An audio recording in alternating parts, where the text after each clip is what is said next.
An Intentional Optimized Life. Finding Meaning in God's Plan. By Dustin Von Warnke. Dedications. To all of the people who believed I could do anything I set my mind to accomplish, and even to those who didn't believe in anything I did and criticized everything. Both groups of people have empowered me to make a significant impact on the world around me in this life. To Grady Lawrence, who passed away unexpectedly during the writing of this book. Thank you for believing in me since my first book published back in 2001, and always looking forward to my next one. To Dr. Norman Beck, my theology professor at Texas Lutheran University and author of numerous theological books. What an incredible impact you have had on my journey and my writing career. You will forever be an inspiration. To my close and extended family and friends who taught me so much in my life. You have enhanced my joy and inspired my life in so many ways. Quotes. He who has a why to live for can bear almost anyhow. Friedrich Nietzsche. The secret to having it all is to realize that you already do. Sam Crowley.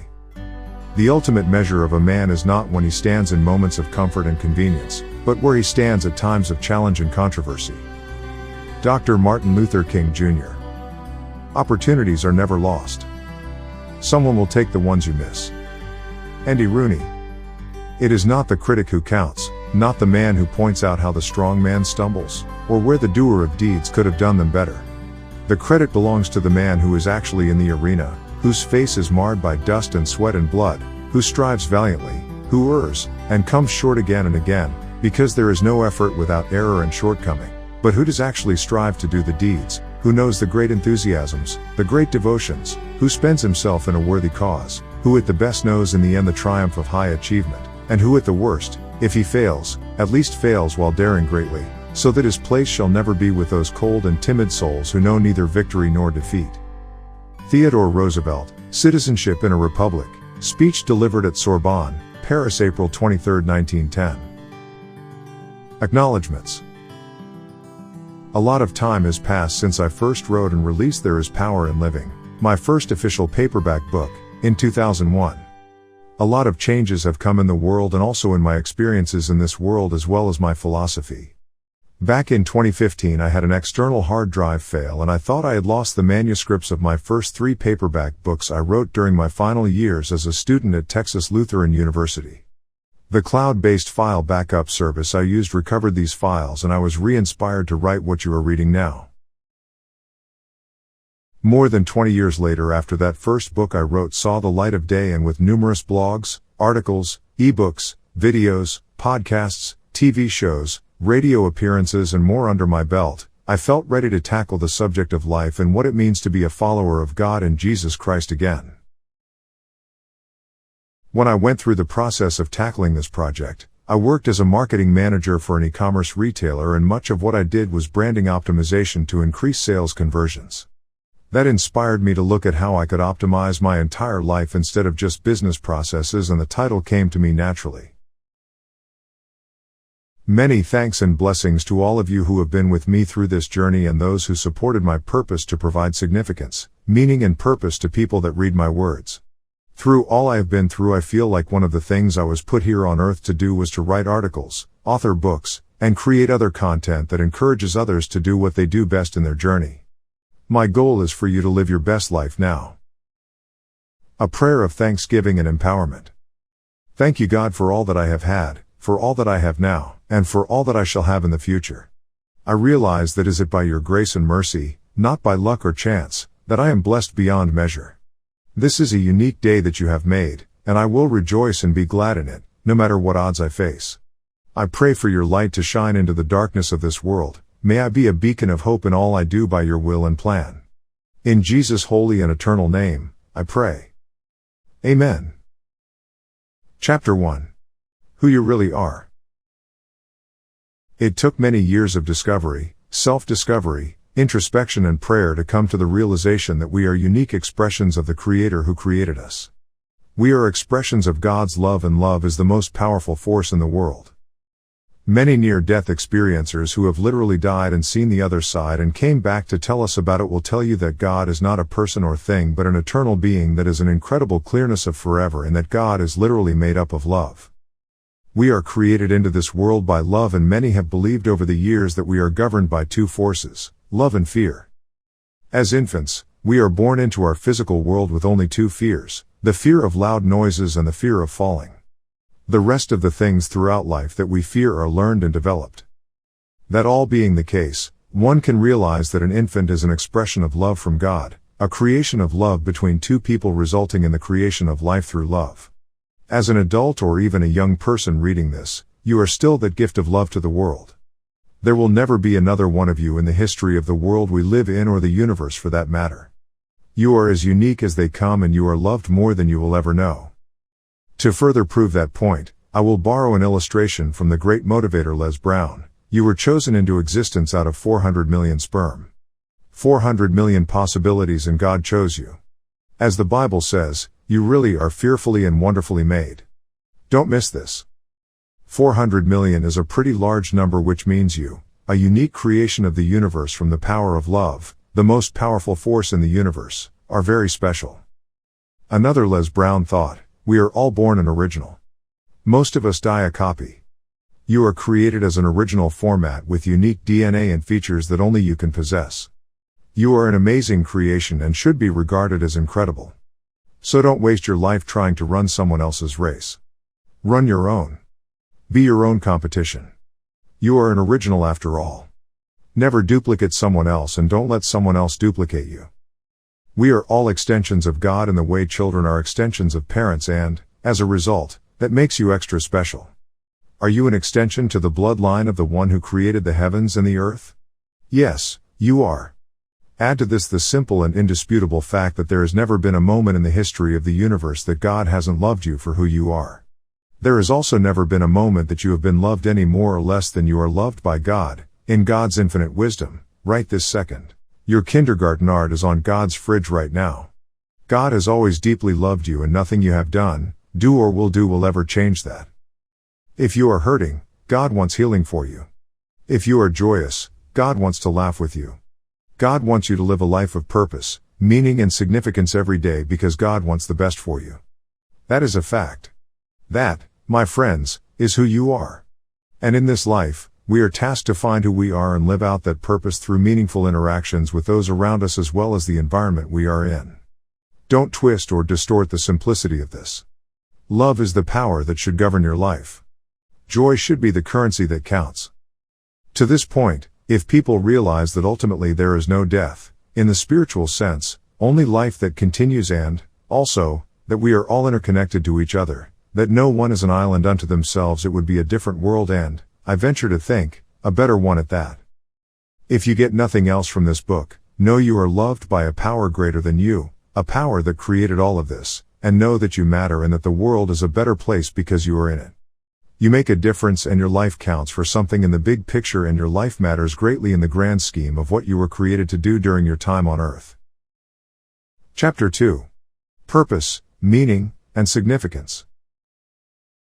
In our ever-changing world, it seems harder to find peace in times of insanity, and, put simply, have more bandwidth for the things we love and have passion for in life while balancing family, work, and other daily grind responsibilities. We see many people who have let go of achieving goals and dreams and, instead, worry more about getting by and simply surviving. We see some 5th and 6th generation welfare families, people in massive credit card and student loan debt, and several other discouraging outcomes in life, and think, is this how we were meant to live? Or is this God's best plan? Life presents us with all kinds of problems, and we sometimes need the simple answers to save us. God made our salvation plan through Jesus Christ simple so it would not take a rocket scientist to figure it out. So try where you can to keep things simple. Grow bigger than your problems. Don't ask for an easier way in life.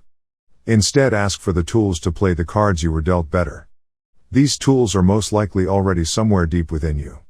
Those that conquer their struggles in life, despite their circumstances, win big in many ways.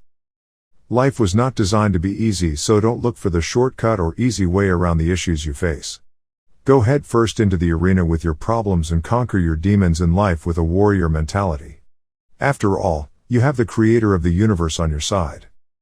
Throughout my life I have mentored many young men that thought they had hopeless lives, thankless jobs and a life path without purpose, all to find out that they were missing the beauty of God's love and plans for their life by trying to figure out life on their own and not trusting in the plans God had for them. Over the past several years, I have been through many events which have brought me to my knees and time again, to the glory and power of God's love, grace and mercy. There is a lesson in simply trusting in God's plan and where it leads. Living a life of gratitude and trust in that plan is the secret sauce everyone seems to be looking for, and, although at times it may seem complicated, it is rather simple in its entirety. My journey with God has taken me to many new places in my faith, and I hope that it will do the same thing for you in your life. We all possess the power in our lives to make a difference. I believe life's purpose, meaning and significance is different for each person. We are each created as unique expressions of God's love and are here on this earth to let our light shine in the midst of the world's darkness. If nothing else, you can strive to be a beacon of hope to others in their time of need. That's a starting point. Our purpose can be found in learning to love and have compassion for each other and acquiring and sharing knowledge. Those are two big takeaways from this book so far, so don't miss this. You were created to make a difference in the lives of those you are surrounded by, and your goal should be to make that impact a positive and game-changing one in your own way. Chapter 3: Responsibility and Visualization. One of the things I concentrate on the most in my life is controlling the things you have control over. Accept what is, harvest the best and forget the rest. There is a lesson in every circumstance. Are you learning from that lesson or letting it cripple you? Are you moving forward to the future or held back by your past? By letting yourself be responsible for the outcome of what you are faced with in life, you give yourself more control over what happens in your life more often than not. The truth is that the universe is benevolent and there is a plan and organization to this creation we are in right now. What you do with that knowledge is up to you. If you take charge of who you are and assume responsibility for everything that you do, you can make the changes you need to make to get where you want to be. Remember, keep it simple. Over the last few years, I have coached several people who say things like, "I am powerless. I feel like I have no control of anything. My situation is hopeless." What I tell them is a simple phrase that I learned from Brain Tracy's seminar, The Psychology of Achievement, which is, you are responsible. What are you going to do about it? Saying these words usually gives us a feeling of ownership and empowerment because, in truth, we are ultimately responsible for our own successes in life. In the same respect, we are also responsible for our own failures, or lack of success, but failure is simply an event, it does not define an individual by any means. So next time you feel like you are losing control of a situation in your life or someone comes to you to complain about their problems, use the phrase above. You will find that you will be helping the situation greatly. When we claim responsibility, we have greater control. By feeding our minds the positive energy and telling ourselves that we are responsible, we can quickly feel in control and do something about our problems and achieve success much faster. Many people believe that success simply means being rich or having more of something than everyone else. But that is not the full picture of what success should be in our lives. We must incorporate a full spectrum of the definition if we are truly to be successful in what we do in life. Consider peace of mind, having good health, having purpose in what you do in life and a commitment to new goals, finding personal fulfillment in what you do, having freedom from financial worries, and growing and maintaining positive and loving relationships with others as well as your spiritual relationship with your higher power, as wins in life. Successful people make their dreams and goals part of their everyday lives. They do not sit around and think about their goals without backing up their thoughts with massive action. People who are not very successful may have a wish or two but choose to do nothing about it, which is also a choice. Yet, they continue living with the idea that someday their aspirations will come true. They somehow hope for a van filled with millions of dollars to drive up to the house, pick them up, and take them off to paradise. I have some bad news. No one is coming to usher you off to paradise. You have to work for it. There are no shortcuts, no easy buttons, no magic beans or specialty pills that will make things happen. That is not how life works. Someday isn't on the calendar last time I checked. Sure, there are life hacks and easier ways to accomplish what you want effectively and efficiently, but to really get what you want, you are going to have to rise and grind for it. Nothing is going to fall at your feet, and if it ever does, consider it a stroke of luck, not fate. Ever watch that documentary about how many lottery winners start from broke, get silly rich, and blow it all? only to be broke again? Successes and failures both leave clues on what went right and wrong. The key to being ultimately successful in life is to not live your life doing the same things, the same ways, the same times, over and over again. If you do this, you only guarantee yourself the same results you have always had in the past. Philosophy teaches us that every living being desires happiness in life. Since I assume you are a human reading this book, I assume you want happiness and joy in whatever your life's purpose is, just a wild guess here. It is said that we become what we think about most of the time, and the way that translates into the human psyche is through visualization. Decide what you want to be true in your life and devise a plan to get it. That may sound really simple, but it is very effective if it's practiced well. Visualize a work meeting going well before it happens. Run through the impact you will have when you are making a presentation. Think of the ideal house, car or boat you really want to have. In other words, imagine the future and what you want to happen in it. What do you want to be true? How can you make it so? This is why vision boards are so popular these days, as it allows you to map out, in the physical form, what you want. This is putting things of the imagination into physical form. Before you can do this part though, you really have to define, with great detail, what you want in your life. To quote the late great Zig Ziglar, if you aim at nothing, you'll hit it every time. One of the biggest things that hampers a person's desire to succeed in life is their unwillingness to change for the better. This is something that can be and must be overcome for great strides of success to occur. Change, of course, is the only thing that stays constant in life, and if you don't make changes, the world will certainly go on changing on you. Be intentional and define exactly what you want to be true. Chapter 4. These facts remain. There are a few basic rules that I believe can help us to achieve success within our lives as we grind through the day-to-day chores, responsibilities and curveballs life throws at us. I refer to these rules as the facts of life. These are things that I believe are important concepts to consider in living a productive and meaningful life today. Fact number 1, your life is what you make it. Do not depend on God or anyone else to do all the work for you. This fact holds a variety of truths that contradict what we are sometimes conditioned to think in our world. You cannot have everything you truly want by sitting around and expecting God to do all of the work for you. It simply does not work that way. Human relationships, of any kind, do not work that way either. It is the truth. Depend on God and, of course, other people that can be counted on for help, but do not expect your life to be a vacation from reality just because you have God or anyone else on your side. If you do not work for what you want or need, you have no one to blame but yourself if things do not work out the way that you desire. Realistic expectations, hard work, and dedication make success. That is the secret sauce. Stop looking for the magic beans and miracle pills.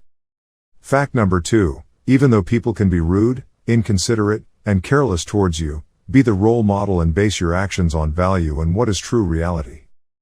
Many people will tell you that it is natural to feel negative emotions, but it is not. Psychology shows us that we are not predestined to ever feel negative feelings at all.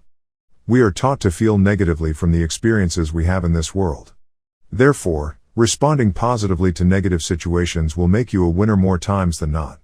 Since there are plenty of situations that can elicit negativity from us in life, we have plenty of places to practice this principle. You will feel better about yourself, your life, and your situations if you choose to be a positive person and act in a positive manner over being negative or just simply neutral to a conflicting situation. Remember, we become what we think about. We get back what we put in more often than not. It's not a perfect process, but leading with positivity, grace and mercy in our lives is a key to successful and optimized living. In being a leader or gaining success in any form, you are going to be putting a bullseye on your back. Some people want power and success and, as most of us have seen, some will go to their limits or even past them for these things and more. Even though there are going to be people who are rude, careless, and flat out inconsiderate of your feelings, hopes, and dreams, do not think that it is justified to sink to their level. Be who you truly are and let your colors shine. People who are not utilizing their potential and people who take advantage of others surround us every day. There is no need to let people like this get under your skin. If you feel that you will be shot down if you tell someone a goal or dream you have, then do yourself a favor, do not tell them. We sometimes forget how much of an influence we have on people and that other people have on our attitude. Let your life be the prime example of who you are and what you stand for. Let the results of your successes speak for themselves. Fact number 3, your thoughts govern your actions. Make changes in your thought process and you can make changes in your life. As we have touched on here, the fact remains that in order to live powerfully, you have to think powerfully and positively. We, as humans, are governed by our thought process. If you fill your mind with garbage, you will begin to think garbage. On the other hand, if you fill your life with positive thoughts, you will get better results in your life.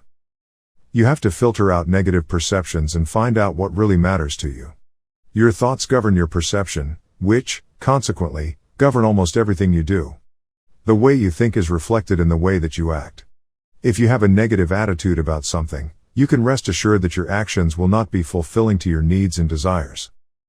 Research shows us that the most successful people we know self-talk their way into their success. They tell themselves how well they are going to do at a particular task and visualize it. They imagine that everything they do will result in success. They do not let negativity get in the way of their feelings. They eat adversity for breakfast and bring spoonfuls of hope to their future tasks. I have learned how to gear my life towards success through my thoughts and actions in my own life by, even in the worst of situations, not letting negativity play a major role. I try to roll with the punches. Whether I have a flat tire, train wreck of a situation at work, or any other event in the course of my day, I always try to look on the brighter side. I think things such as, I am going to do the best I can with what I have, and other positive reinforcing statements. Many experts in the field of psychology and business say that repeating statements such as these can help reprogram the mind and spirit. I like myself. I feel terrific. I am successful. I believe in doing the best for myself. These and other positive reinforcing statements are affirmations to yourself that you are going to feel good about life and are great ways to gear your life in the right direction. You have to constantly remember that you are the one who shapes your experiences. It is your attitude and perception that makes what you feel positive or negative in almost every instance in life. Attitude is a choice and sometimes it is all you have on your side when the chips are down to keep your perspective in check. Fact number 4, no one cares about you more than God. The next in line is yourself. Love yourself first. Only then can you effectively love others. You have to come to this realization in order to assume complete responsibility for yourself and make a difference in your life as well as in the lives of the people you care about and interact with every day. If you do not care about who you are or what you are doing, do not expect anyone else to do it for you. You have to love yourself and care about what you do if you want to make a difference in your life. Years of talk therapy, seminars, videos, lectures and more have proven this point to me and driven home the truth of the fact that you have never been more loved by God than you are right at this moment. Don't forget that. Love yourself as God loves you, as you are, not as you hope to be. Unconditionally. Not with a set of rules. Look at loving yourself in the way a parent loves a small child, with grace, forgiveness, compassion and understanding. Fact number 5, you are a product of your own system.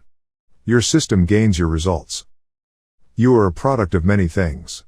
If you grew up in America, then you probably learned how to speak English at some point and know what a hamburger and a taxicab look like.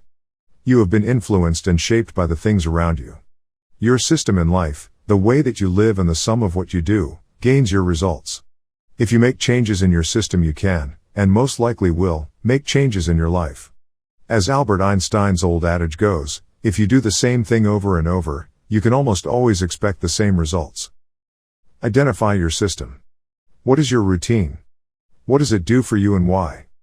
Are you getting the results you want? If not, what can change? Where are the flaws and why are they there? What you must identify is how you can make your life better by improving on different parts of it. Change takes time. You have the power to make or break yourself. You shape a part of what happens to you every minute that you live. Take advantage of that knowledge and live your life with this in mind. Chapter 5. Always set new goals.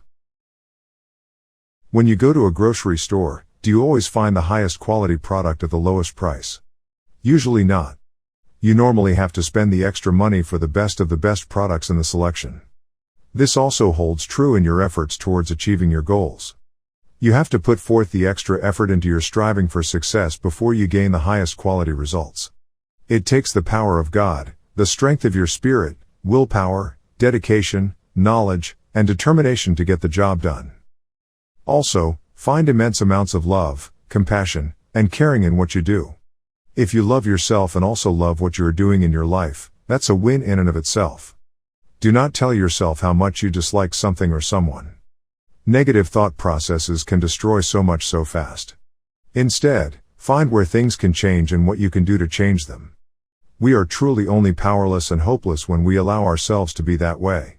In many instances, hope is there, although it may seem distant at times. Our world is filled with people who simply maintain and survive. They do enough just to get by and make it through life but have no real aspirations or goals. Life does not have to work that way for anyone. What fun is there in just surviving? Live life to your potential. It is said that humans are the only living things on this planet that do not reach their potential. Take a tree for example. It doesn't grow to half its size if it can grow to its full size, does it? A flower doesn't choose not to bloom if that is its intended purpose. We as humans, on the other hand, well, that's complicated. We come up with excuses on why things we want to accomplish can't be done and talk ourselves out of moving forward in progress. Choice and free will are both what can make us limitless and hold us back. Choose wisely. With all of this in mind, it is important for you to understand that it is all right to take sensible risks in life. You almost have to do this if you want to make leaps and bounds of successes in your life. Surveys have shown that many older people feel regret because they didn't take risks. When they were younger, they didn't take the risk of investing money, asking out a future significant other, having that talk with a loved one, and so on. Make the choice to step out in faith in your life, taking reasonable risks where it makes sense. This is one of the best tools to counter the feeling of future regrets. Sometimes you never know the possibilities unless you try. Chapter 6. Understanding Achievement. You do not have to run a race just to be like everyone else.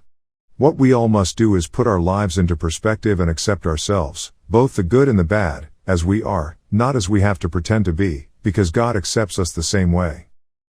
Remember that being successful does not have to be all the world has idolized it to be. You do not have to be a millionaire, sports star, or famous actor to consider your life successful. True success depends on whether or not you find joy, purpose, meaning and significance in doing what you want with your professional and personal life. In other words, you should be striving for your best life now. To be all you were created by your higher power to be and live life to its fullest extent. Think about that for a moment. Can anyone ask more than that from you? Can they ask more than the fact you did your best to live a good life and make a difference in this world by following God's best plan? I think not. Ask yourself an important question. What would make God smile about your life right now? What do you want to improve and work on in the future? Remember, there is no finish line. We are all works in progress, flawed as we all are, but there is grace and mercy there to fill in the gaps where we fall short. No one on this planet has it all figured out, and you probably will never have answers to all of your questions about life and why we are here on this third rock from the sun. In our earthly ways it is hard to make sense of many things.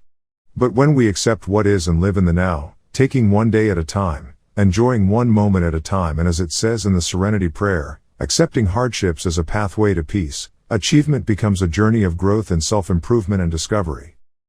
The best thing I learned from my boxing coach when I took boxing lessons a couple of years ago is that you have to adapt and overcome to stay in the game.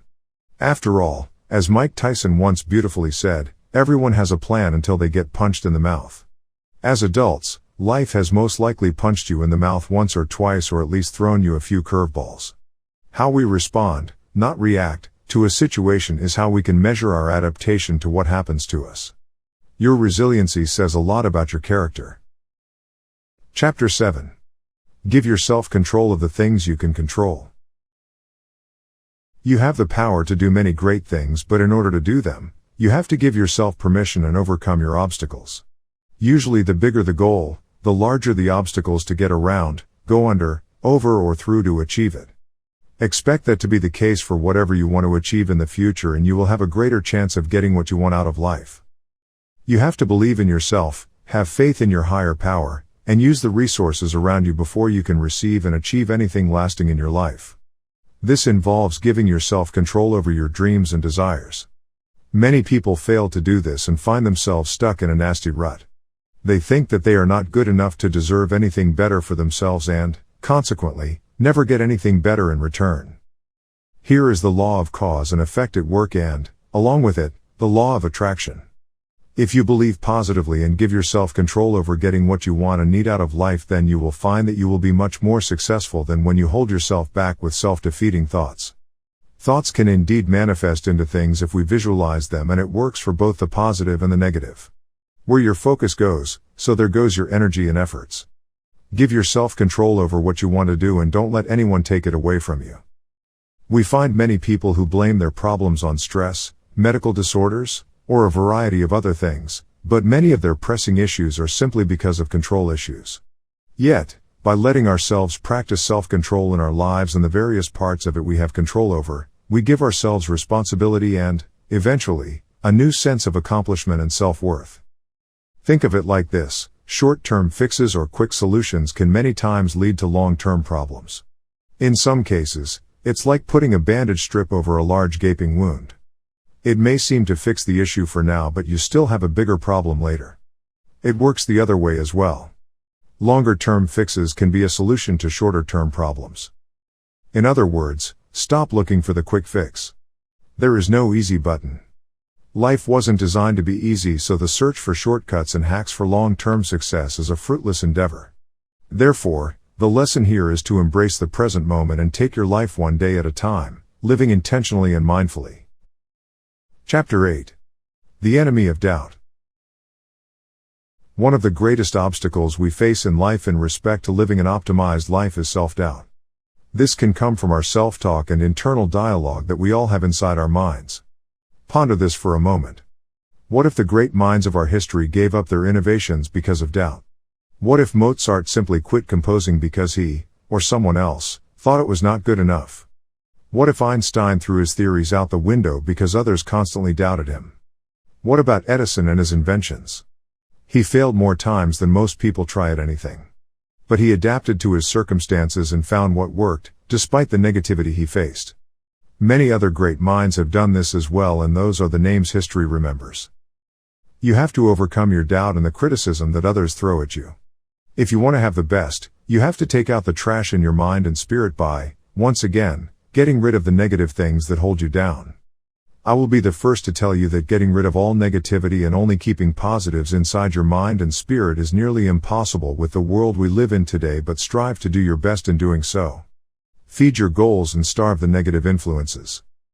In my past, I have known many who doubted what I was doing, and it was easy for me to want to give up because of their doubt. But I realized that it was their opinion, not mine, that they were looking at when they were in doubt of my abilities. Others' opinions of you are none of your business. Run your own race. Be your own champion and define success in gentle terms. Don't be so rigid that life has to be a certain way. It is said that if you really want to make God laugh, tell God your plan. Therefore, true everlasting joy comes from God's best plan for your life, not your own. God may have a better plan for you and get you in a better place than you intended to get for yourself. Trust in that plan God has for you. While it is important to consider what some people in your life are telling you if they are trying to save you from making a mistake, you don't have to be completely shaped by other people's decisions or influences for your life. This is your time to shine on your own, not theirs. You are the only one that can live the best version of you possible. So go forth and do that. You are the only one that you need to impress at the end of the day. The race you run should be with yourself, not comparing yourself to what countless other people are doing in their lives. This is your time to rise, grind and shine.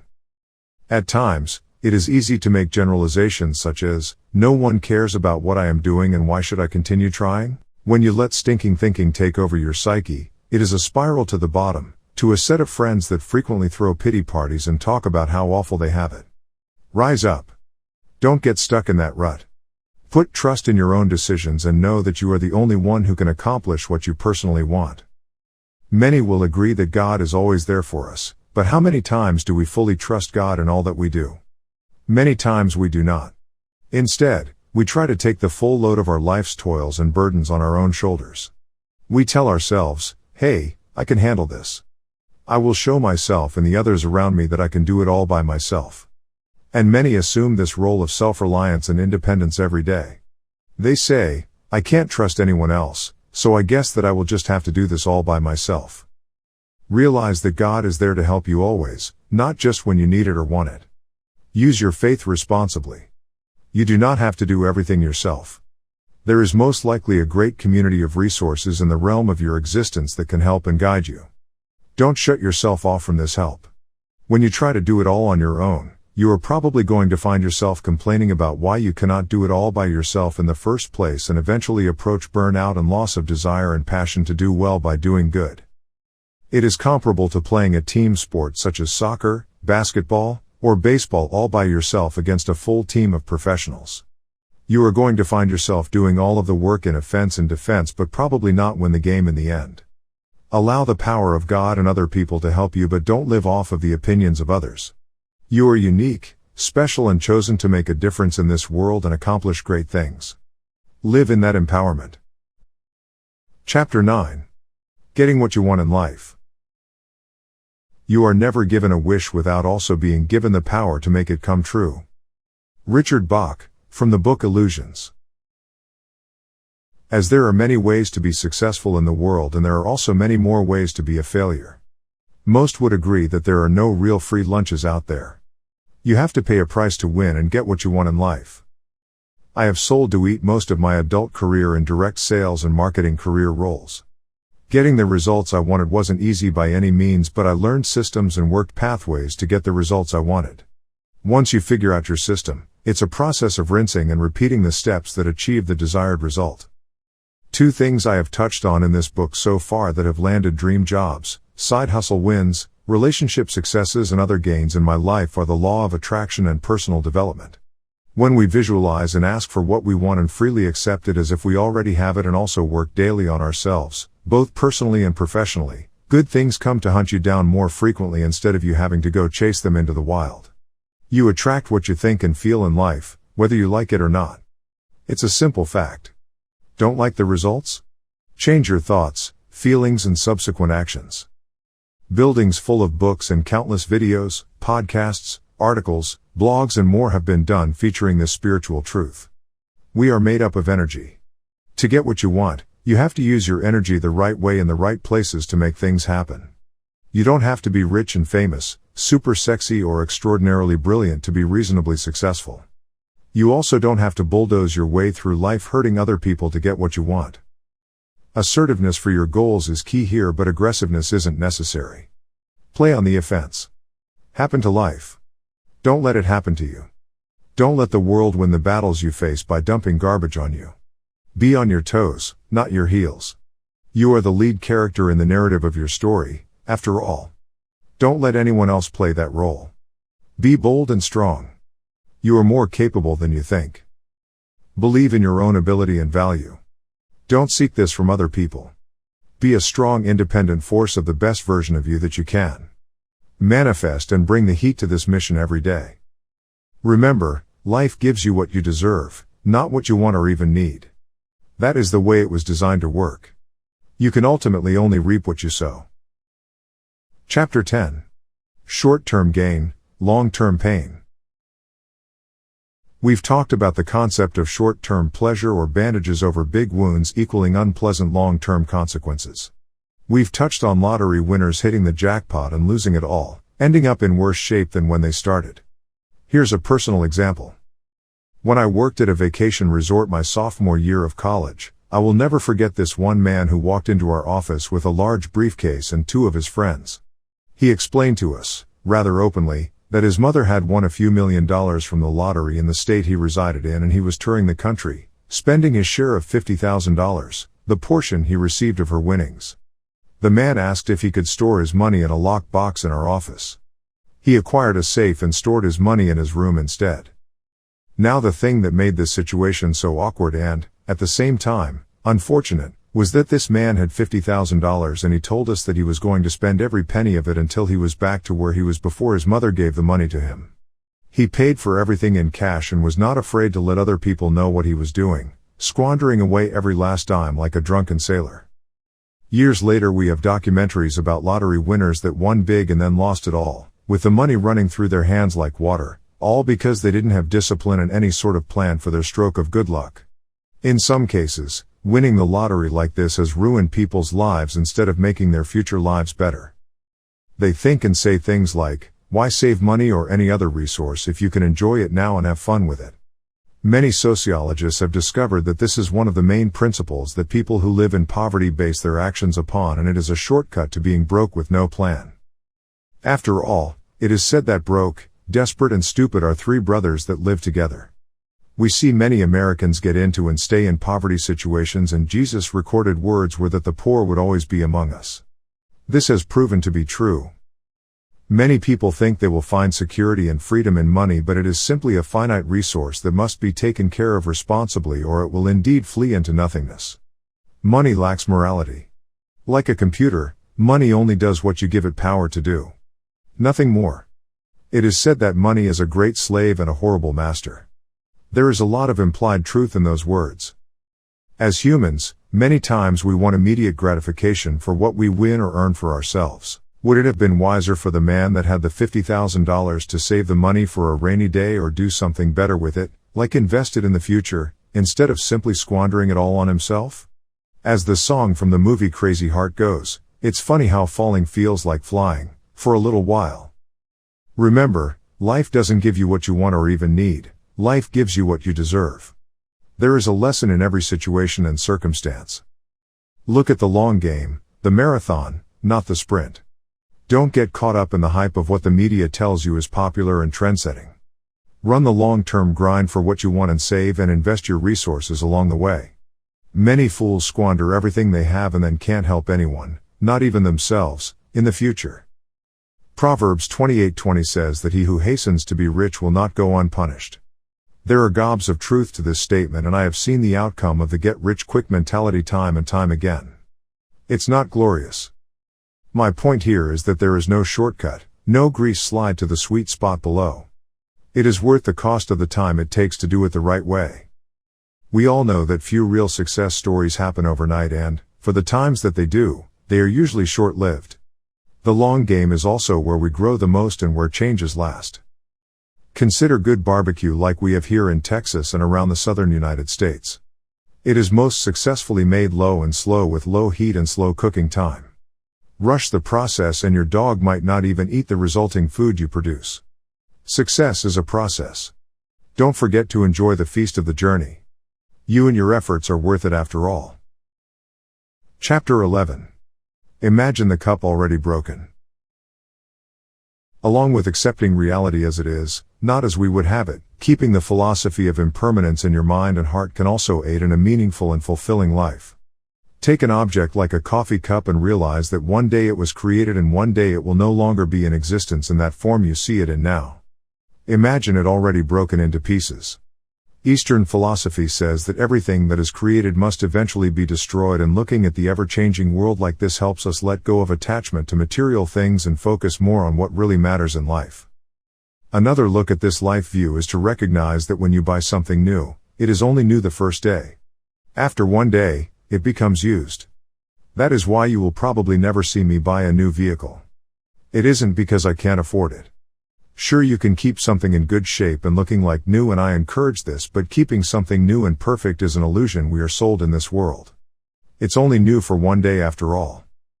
Consider letting go of your attachments to things and people in this way. Love people as they are and use things for what they are, not as illusions we get sold of what they could and should be in your mind. The full version of the Serenity Prayer has a lot of meaningful statements in it.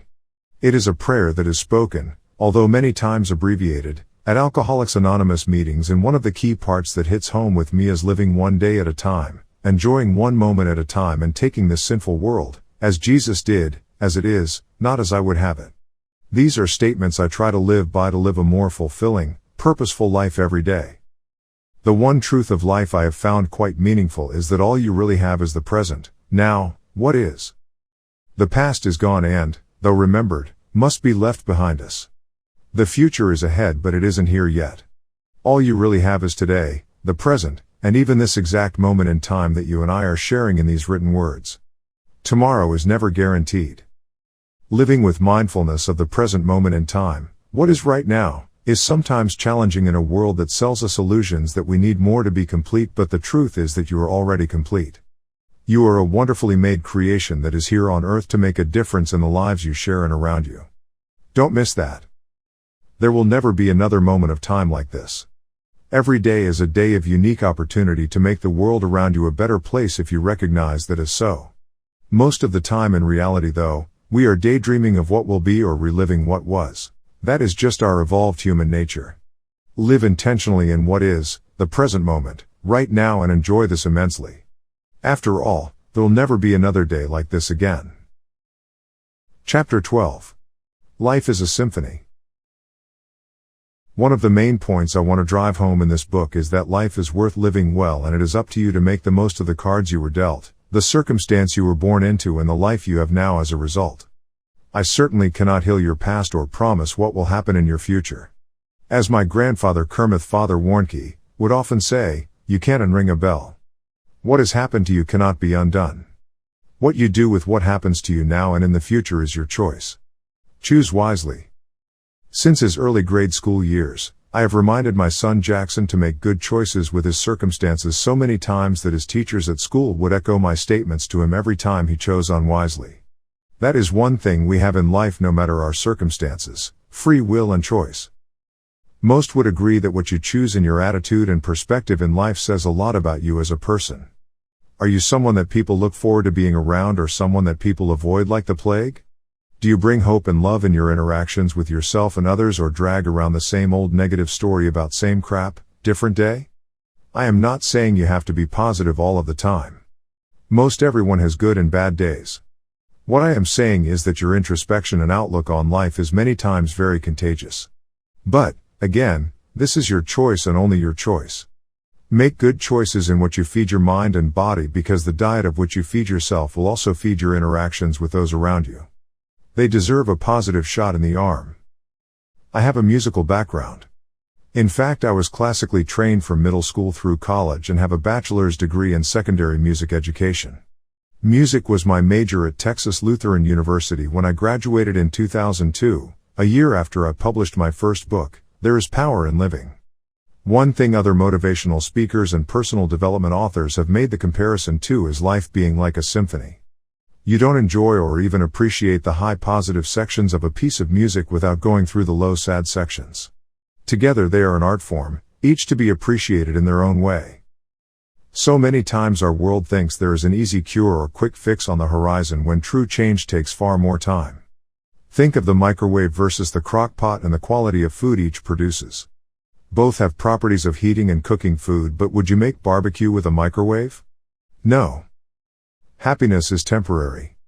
We ride it like a roller coaster. For instance, after you buy something, start a new relationship, or try a new hobby, and the newness wears off, you will likely find yourself not as happy as you were at the beginning.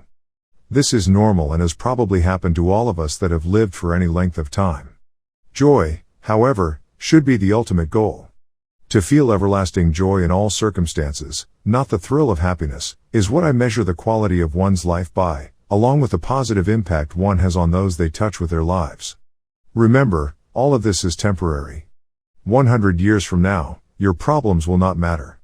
What will matter is the impact you had on this world with your life. We are sold the lie that we need stuff to make us happy. Many theologians and other spiritual teachers refer to this as the God-shaped hole we try to fill with things. Our world likes to sell happiness in stuff we acquire to fill a need it sells us. We must acquire stuff to make us happy? Seriously? Do you think that is one of God's best plans? One theologian I heard commenting on this illusion made the point that our world is full of functional saviors, and these are idols that are worshipped in various ways by our human nature and need for more. Just look at any magazine cover or social media ad and you will get the point. I want to be like them and have everything they have. Again, illusions like these penetrate our minds with the idea that something is missing in our lives, that we are somehow not complete if we do not own or accomplish whatever it is that is being sold. The need to have more and more drives us to the point that our life becomes a race for the next accomplishment and high of having that next big thing. Many people I see chasing that next big thing find themselves in perpetual crisis. They never give an introspective look at the value and quality of whatever it is they are chasing and what it will add to their life in the long run. Shiny object syndrome is a real thing, and we are a nation full of striped bass and raccoons chasing after things without examining the meaning behind them and the value they hold for us. Now, I am certainly not saying you shouldn't have nice things and set short-term and long-term goals. What I am saying is, don't let your goals and things you acquire own your soul. You are far too important to be shallow and have a meaningless existence centered on only yourself and your stuff. I write all of this as a way to suggest you slow down and examine what really matters in your symphony of life. Do you really desire what you have after you possess that which you desire? Was it the desire that was driving you satisfied once you found or possessed the thing you were after?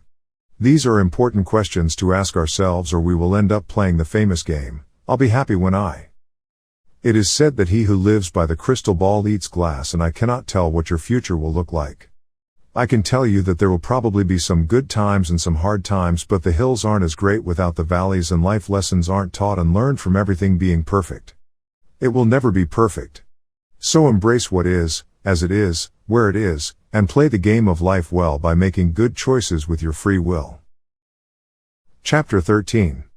The childlike innocence of trusting in faith. The innocence and bright outlook on life of a small child. When we are born into this world, we come complete. Just look at a newborn infant. It's as close as we get to perfection before this world of ours jades us. As we grow older into adulthood, we can easily become cynical and have spiritually hardened hearts. But, also with aging, we gain resilience and fortitude to weather the storms of life and grow past our limitations in the process. When we watch many people grow older, we find that when many of the harsh realities of life set in, so do bad attitudes, negative criticisms directed at ourselves or others, and other hindering setbacks to living well. Like you, I have won and lost. I have had things that have gone extremely well mixed with tragic regrets of things that didn't. It's the story of our lives. Through all of it, it's important for us to know that God wants us to be like children, in the respect that we should remember to always be loving, caring, and accepting to ourselves as well as to the others around us. To make this point, I would like to use one of my favorite Bible verses, which is Mark 10:14-16, NIV, where we hear Jesus saying, "Let the little children come to me, and do not hinder them, for the kingdom of God belongs to such as these. I tell you the truth, anyone who will not receive the kingdom of God like a little child will never enter it." In this Bible verse, I believe that Jesus was making the point that children, because of their innocence and openness, hold a great key to life. During the time of Jesus' life, children were regarded as some of the least of these in society compared to how we view kids today. In this text, Jesus is saying that peace, love, and joy are simple in themselves and should be left that way. Children can do this much easier than adults due to their experience of the world as it is, not as they would have it. One of the first steps Jesus teaches us in the Bible is to ask and receive, to seek and we shall find. Yet, what do we do as adults? We have to make it complicated. We are almost always taught by society when we grow to become adults to become less dream-oriented and more work-oriented, when there should be a good balance of both in our lives. Research has shown that extremely successful people are constantly looking for new ways to grow and achieve and live their lives with compassion and love and all of the other great feelings they allow themselves to have, despite their problems, much like little children. Ask a young child to dance or sing and then go ask a teenager or young adult to do the same. There will be a big difference in the results. We are taught we can't or shouldn't do things we love by the world around us because of the judgment of other people. What you visualize yourself becoming, paired with the right thoughts and actions, is what you will ultimately become in life. If you see yourself in a positive light and give yourself positive feedback, you will find yourself being happier, healthier, and overall living a successfully optimized life. Yet, how many times do we see ourselves more worried about making more money and having more luxuries than truly examining whether or not we are happy? Both success and happiness, like beauty, are only truly relevant in the eye of the one who beholds them. One of the keys I have learned in fulfilling my desires is writing down exactly what I want to have, in great detail, on a sticky note and writing "thank you" on the same note. It is as if you are thanking the universe, all that is, God, that you have already received it. This is sending a message of the ask out to whatever it is you want and thanking God for giving it to you as if you already have it in your possession. Now, this doesn't just work for material possessions but can also work for relationships and other non-tangibles in your life. You have to be very descriptive or you may not get what you intended in return. This is trusting God, with childlike faith, to make the desires of your heart a reality. While I can't guarantee this will work every time for what you want, I can tell you it has worked more often than not for me. Many people go through life and never get what they want because they never ask for it. The Bible is clear about this spiritual truth. According to Matthew 7:7-8, NIV, Jesus is recorded as stating, "Ask and it will be given to you, seek and you will find, knock and the door will be opened to you. For everyone who asks receives, the one who seeks finds, and to the one who knocks, the door will be opened." Now this is a common Bible verse and you may have heard it many times throughout your life, but how many times have you really asked for what you wanted in prayer and wrote down on paper what you wanted, thanking God for it, and believed you had already received it? Unlike setting goals, where you write them down and look at them every day to keep you on track, the key here in writing down what you want and thanking God for it as though you already have it is a little different. After you write down what you want and write, "Thank you" on the desire, fold it up and put it somewhere you will remember it, but that you won't revisit until that which you asked for comes to you. This is like planting a seed, in childlike faith, trusting in God's perfect plan that it will sprout and grow on its own. I must add here that you must be specific about what you want. There are some not so funny stories of people being vague about what they ask for and getting something similar but not quite what they asked for in return. One story was of a woman who asked for piles of money and, a year later she found herself counting piles of money, as a bank teller. She wasn't specific on it being her money and the universe sent her what it thought she meant accordingly. Remember, ask and ask well. God has many great things waiting for you, and if you don't get exactly what you are looking for, God probably has something better planned for your future. The point of all of this is to trust God as a child trusts God, with faith, hope and love in your heart. Chapter 14. Making the best of the cards you were dealt. This chapter's title is an old saying from my father's side of the family. We really owe it to ourselves in life to make the best of the circumstances we were given, or, in other terms, the cards we were dealt. In this lifetime, what cards we were dealt can be what family we were born into and the way we were raised as children. No one has had a perfect life. No matter how good anyone has it, life has been and will be difficult at times. The point of it all is to play well the hand of cards you have to win your success in the game. No one can tell you how far you can go, how many miles you can run, how many mountains you can climb, or how many bridges you can build and cross in your life. Human choice and our free will as humans is one of the most powerful elements in our world. Potential is the power that we are all given, although we see it poorly used many times in life. Imagine how much time that people spend watching countless hours of mindless and meaningless videos and TV instead of doing something productive and proactive with their lives. Now I am not saying we shouldn't have any downtime, but binge watching and couch surfing for hours on end, day after day, is different. What kind of world would we live in if everyone worked hard to achieve lasting and meaningful goals in their lives? This is the reason that discovering the power in living and optimizing our reality is so important. In order to get optimal results, one must first give adequate planning and effort. The point of this story is that we cannot sit around and expect good things to happen to us. We have to get out and make lasting changes by achieving lasting success in our lives. Again, if you do the bare minimum in effort, don't expect much in return. God wants us to live a life with productivity. The Bible clearly says if you don't work, you don't eat. The book of Proverbs is full of King Solomon's writing about an active person versus a lazy person and what each plan for life yields, as well as what the wise man does versus what the foolish man squanders. I like the verse Jeremiah 29:11 because it states, "For I know the plans I have for you, declares the Lord, plans to prosper you and not to harm you, plans to give you hope and a future." You have to identify in order to receive. When you want anything out of life, you have to be specific about it. You have to be able to directly identify what you want in order to receive it. While this idea seems simple, it can be difficult to carry out. It is hard to hit a home run in the game of baseball with a blindfold over your eyes. In the same respect, many people are constantly swinging into thin air for what they want, but are never able to get it. They are in the ballpark range of hitting the ball, but have not centered in on it. Because they are not specific enough about what they want to do with their visualization of that goal, it doesn't become a reality. This is another one of the major reasons people fail in life. So many folks just say, "I want a car, but I don't care how I get it or what kind I get," and find themselves wondering why they end up driving something they would not catch themselves dead in on a normal day. You have to be able to name exactly what you want in life, or otherwise you are practicing wishful thinking and daydreaming. I once heard a famous motivational speaker give a speech about this subject. He conceptualized this point by asking the audience which person had further to go in achieving his goal: a man who wanted a $150,000 house with around $20,000 in the bank, or the man with the same dream that had $200 in the bank who hires a contractor and has plans and blueprints ready to go. The man with the contractor and $200 will probably get his house faster and more efficiently than the other man because he knows exactly what he wants. This is why he hired the contractor in the first place, to execute his plan.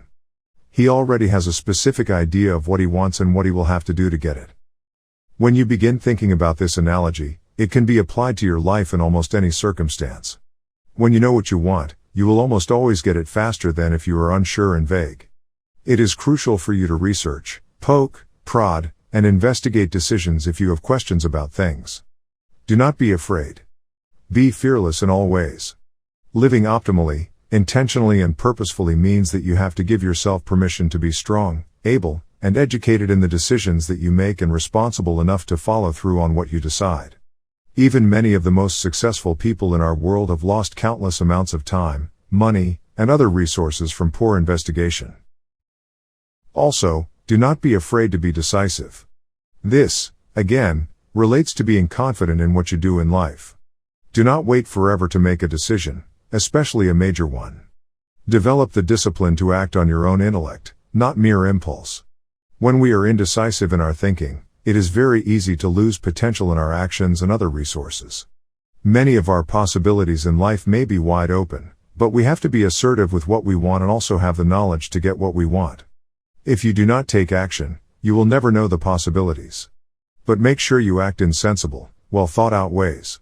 Refrain from eating, shopping, spending, or doing anything else on impulse alone. You will save time, money, and so much more if you live mindful of what you are doing. The best way to get what you want out of your life is to base what you think, do, and believe on truth. By basing your life on truth, your thoughts and actions will be better based on rationality. Get away from people and things that are going to stop you from achieving what you want in your life. Sometimes just the strain of an unhappy relationship, bad job, or other major stressors can keep you from reaching your potential in life. Run the race of life strong. Go hard in the pursuit of your goals. Keep your mind occupied and have a project or two to work on set aside for when you get bored. When you do this, you will begin to find your life filled with productivity and enlightenment if you choose things to work on that align with your passions and interests. Just as you are responsible for your job, family, and other obligations as a productive adult, you are also responsible for where you go in life and for how you feel. Take advantage of this and you will find yourself doing more to improve and optimize your life and the world around you.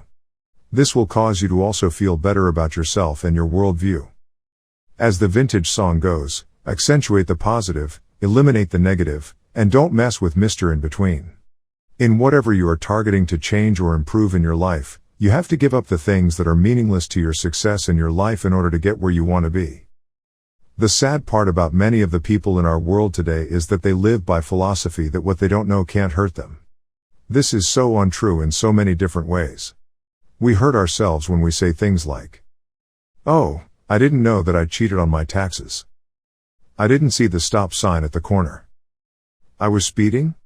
Where is the speed limit posted around here?" Yes, you may dodge the government, the law enforcement officers that find you at the worst times, or anyone else that you purposely want to evade, but truthfully, anyone living by this principle is living in Wonderland. You will gain very little when you do not know the full picture of your life and what effect you have on the world around you. You will have trouble making your life better if you do not know the effect of what you are doing, and even more trouble when you ignore issues that need to be addressed. Eventually everything has a consequence or reckoning. When you ignore your problems and discard the things you would rather not deal with, you will find them sneaking up on you at the worst moments. People get divorced every day because they did not address the problems they were having with each other until the tension broke and they could not handle it anymore. Many people find themselves very unhappy every day because they do not acknowledge that they find problems with their job, coworkers, or a variety of other things in life. Furthermore, they do not do anything about them if and when they ever do acknowledge that the problems are there. How many times have we heard about the moment of sobriety an alcoholic or drug addict has when they hit rock bottom after their second or third DUI offense? When the truth is, they drove intoxicated many times before they were ever caught. If you think you are getting away with unhealthy and unsafe behaviors, you are probably fooling fewer people than you think. The point here is to live intentionally with acknowledgement of problems when they arise, not ignorance or apathy. You owe yourself your best opportunity at a most excellent life every day you live. Chapter 15.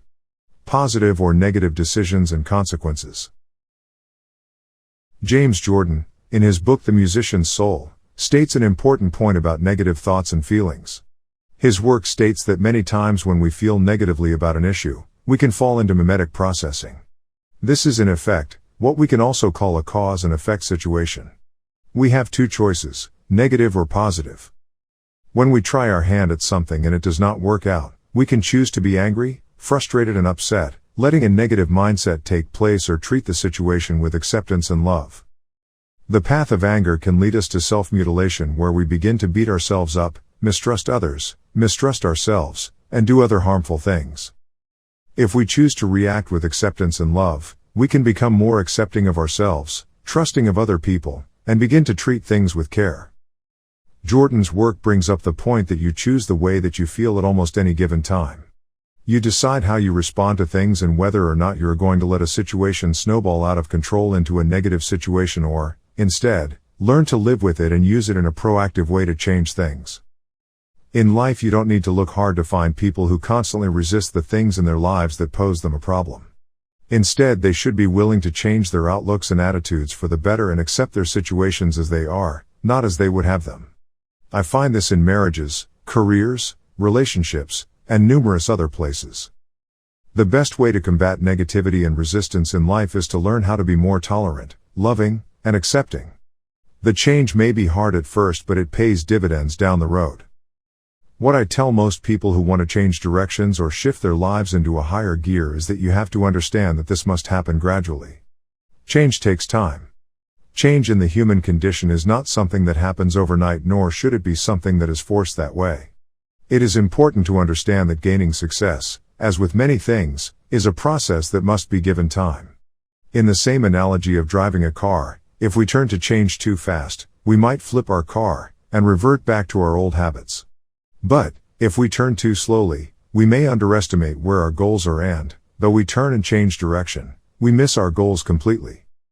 In my own life, I have developed the mental phrase that I say over and over to myself, which is, I'm going to take the bull by the horns, whenever I face a difficult problem or challenging situation. Now, while there may not be an angry bull staring me down in the middle of a crowded stadium, I imagine that there is, and that bull represents my problem or challenge. I tell myself that I will not let this problem or challenge defeat me or even threaten me. Instead, I will take charge and try my best to find a way over, under, around or through whatever the problem or challenge is that might be facing me. What I am doing with this statement is telling myself that the bull, my problem or challenge, is present, and that I am going to take full responsibility by taking charge and rectifying the situation to the best of my ability, head on. I will not run or try to dodge my problem or challenge, but, instead, take care of what I can to fix the problem or gear the challenge in the direction of my success. So next time you find yourself faced with a major problem or challenge in your life, say, I am strong and responsible. I will take my bull by the horns. By doing this, you are affirming to yourself your responsibility and taking control of that which you can control, instead of running the other direction. When you begin to face your problems and challenges this way, you will find numerous doors opening for you and your life working better. Chapter 16. Be prepared. It's going to rain. In goal achievement, there is what I call the 24-hour clause, which states that with every major goal that you set in your life, you are almost always going to find an obstacle in the way of being able to achieve it within the first day. The way to beat the odds of this clause is to expect that you will find opposition to achieving your goals and be ready to overcome that opposition, whatever it is. Being prepared is half of the battle of being successful. We find so many people giving up because they set out to do something thinking it will be easy, only to be disappointed. We all know that there are few things in life that are truly easy. Therefore, It is wise to expect issues to arise and obstacles to present themselves. By being aware of the circumstances of life, that things will not always work the way we want them to, we can better adjust our expectations. It is said that there is no reality, only perception. You are the only one who can decide how you let everything you encounter affect you. When we learn how to deal with our problems and the way we perceive them and filter the negative energy that can potentially slow us down, we can live healthier and think clearer. You are ultimately the one who decides what news is good or bad and what results are favorable or not. The challenge is to not let your problems affect who you are and what you do in life. Worrying about your problems cannot make you any more successful. Take your bull by the horns. Viktor Frankl states a valid point about this in his book, Man's Search for Meaning. Frankl was one of the millions of Jews placed in the concentration camps designed by Hitler's Nazi Party. During all of this suffering, Frankl, a renowned psychologist, naturally watched the people's reactions to the horrible treatment around him. He realized that no matter how bad the Nazis treated him, they could not take away his ability to feel joy. The Nazi soldiers could control his life but not his feelings and his attitude. That, he insists, was in his control. While we may not be in near danger of losing our lives due to persecution, we can still be hurt by what we let affect our perception of life and the world around us. We sometimes find ourselves seeing self-pity as somehow more satisfying than working towards something better. If we allow it, the media's bad news, our friends' criticism, and our own degradation via negative self-talk can lead us down the road of sadness and pain. Since our attitudes are governed by our perceptions, we can begin to change once we are able to recognize that we are the ones who have to give motivation and love to ourselves. You must remember that at all times you have the power in your life to make things better and you need to love yourself first. You can listen to your friends, family, or even the radio or television for guidance, but the truth is what really matters in your life is what you have inside of you right now. It is with your soul and with the Spirit of God within you where you can find the road to making your life more joyous and efficient. A while back, I became moved and inspired by these following words of Charles Swindoll. I hope that the same will happen to you. The longer I live, the more I realize the impact of attitude on life. Attitude, to me, is more important than facts. It is more important than the past, than education, than money, than circumstances, than failures, than successes, than what other people think or say or do. It is more important than appearance, giftedness, or skill. It will make or break a company, a church, a home. The remarkable thing is we have a choice every day regarding the attitude we will embrace for that day. We cannot change our past. We cannot change the fact that people will act in a certain way. We cannot change the inevitable. The only thing that we can do is to play on the one string we have, and that is our attitude. I am convinced that life is 10% what happens to me and 90% how I react to it. And so it is with you. We are in charge of our attitudes. Chapter 17. Understanding and realizing your expectations. One of the main reasons our expectations don't always go exactly the way that we want them to is because of the fact that so many things change in life. Things change every day, so much that it seems that change is the only thing that is sure to remain the same. Therefore, it is of the utmost importance that we treat everything that we encounter, including our own goals and dreams, with realistic expectations and the understanding that things can and will change. Sometimes change happens rapidly and unexpectedly, when we least expect circumstances to do so. It is always important to understand why you are doing what you are doing. In a fast-paced and money-minded society, it is of true importance to examine and re-examine why things are the way that they are in your life. Get to the foundations of why you believe what you believe. Make sure that you are basing your actions on truth, love, morality, and values. Understand why you are doing what you are doing and re-evaluate your actions accordingly. You owe it to yourself and your personal success to take this important measure. I have noticed over the years that many things that have happened to me have affected the way that I view life and its brevity. They made me appreciate my life much more and helped me understand my expectations for the future. There are 3 very traumatic events which occurred while I was in high school which I will never forget. It was during these 3 events in my life that I realized that life was short and could be taken away at any time and, most of all, that I was not immortal. The first of these events happened when I was in high school working for a bagged ice delivery company. It was a blistering hot Texas summer day and I was on an ice delivery route with a coworker. Our truck had started making some strange noises and had some brake problems, but we ignored them for most of the day until, at the beginning of the afternoon of this day, we were coming down a steep incline and lost control of our large truck. The brakes went out. Our truck hit the concrete bridge at the fourth crossing of River Road in New Braunfels and tore through the trees, rolling down a steep hill 1.5 times until we finally came to an unstable stop. I slowly turned toward my delivery partner and asked whether he was alive and safe. The ice truck was now lying on its passenger's side.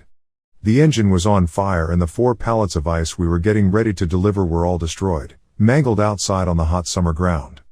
3 tourists who were tubing down the river that day came and helped us out of the truck. As we emerged from this total disaster, we were bleeding and bruised, still startled from the events that had just occurred, but thankful to still be alive. We had miraculously survived thanks to our seat belts and the grace and mercy of God, and I didn't see this event as anything but a miracle. In less than 5 seconds we had accumulated in excess of $45,000 worth of damage.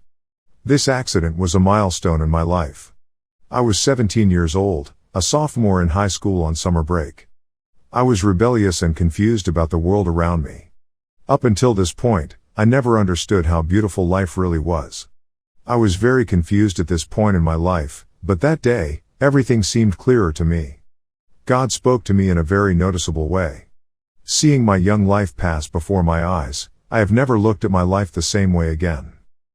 Ironically, the day before this accident, a friend of mine also had a car accident, but she was not as lucky as I was.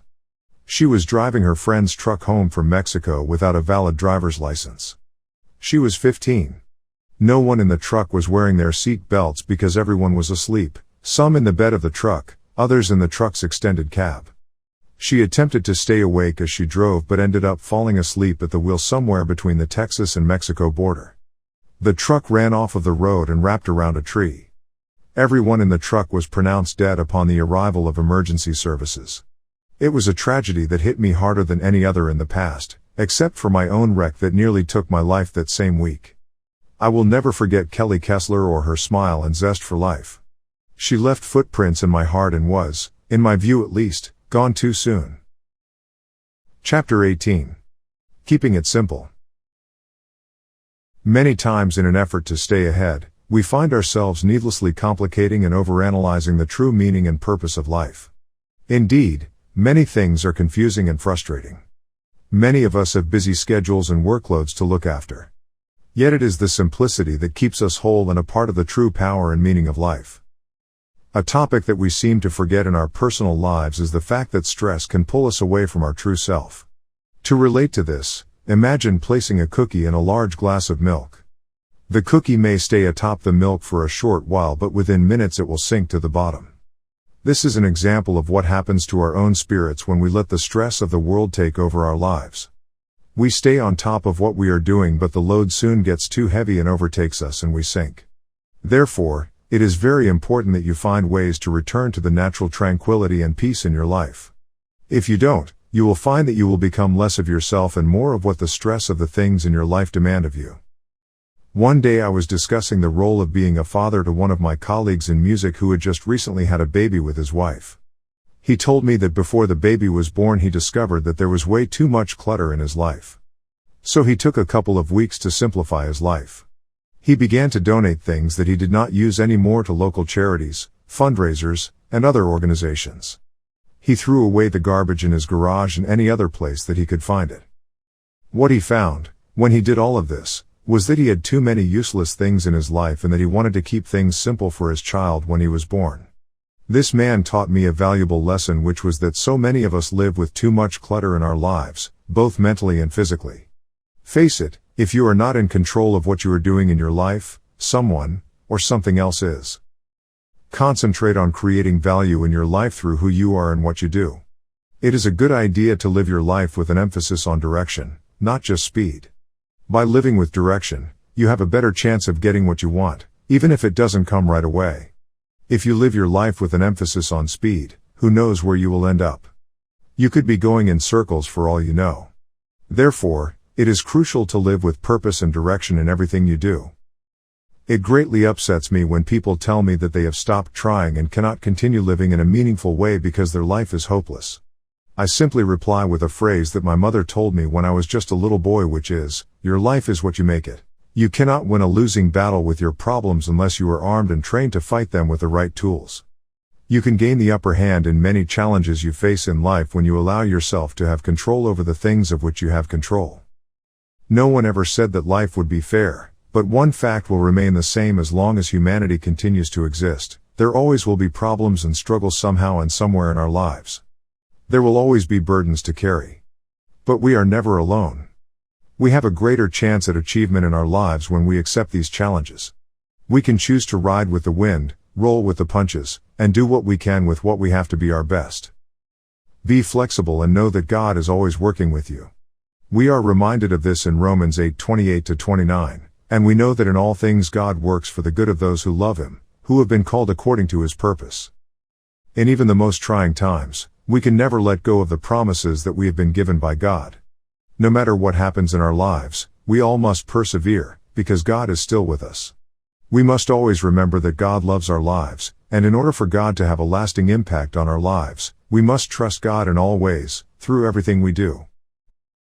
I once read a story about a man who watched a butterfly hatch out of its cocoon. He saw the butterfly struggling to escape from the enclosure it had lived in for so long, the same structure it had used to transform itself into a beautiful creature. He decided gently to help the creature free itself. Within moments of doing this, the butterfly died. Watching this beautiful, yet lifeless body, the man was astonished. He was simply trying to make life easier for this struggling creature. What had he done wrong? In all actuality, the butterfly needed the struggle to get out of its cocoon to build its muscles and get blood into its wings so it could fly. The process was designed that way for a reason. This shows us that some of the struggles we face are sometimes needed in our lives to strengthen our faith in God. We find many people who worry their lives away. In my distant past, I would almost be comforted by the fact that I had figured out just about every worst possible outcome for any situation I was about to face because I consistently worried about things in the future. This, again, is not healthy for us to do. While having concerns about the things we face in life are to be expected, it is not wise to waste away your life trying to figure out what might have been or plotting the worst that could possibly happen in every situation. That does not do anyone any favors. I love the way that Jesus explains to us that worrying cannot help us at all.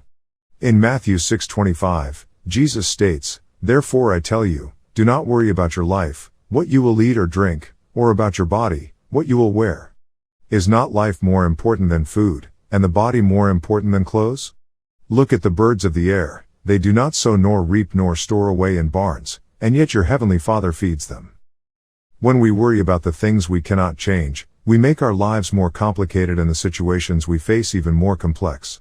Jesus continues to tell us about worrying in Matthew 6:27 by stating, "Who of you by worrying can add a single hour to his life?" Out of all of Jesus' teachings, this verse is one of my favorites. It is so evident and true to our everyday lives, but how trusting are we of this principle? We must hold on to the fact that God does have a plan for our lives and where we are headed. While it is wise to evaluate possible outcomes, including worst-case scenarios, at times with large investments of your resources in the future, it is not wise to let worrying overpower your mind. Life has taught me that without the struggle, like the analogy of the butterfly, we cannot be strong or beautiful creatures.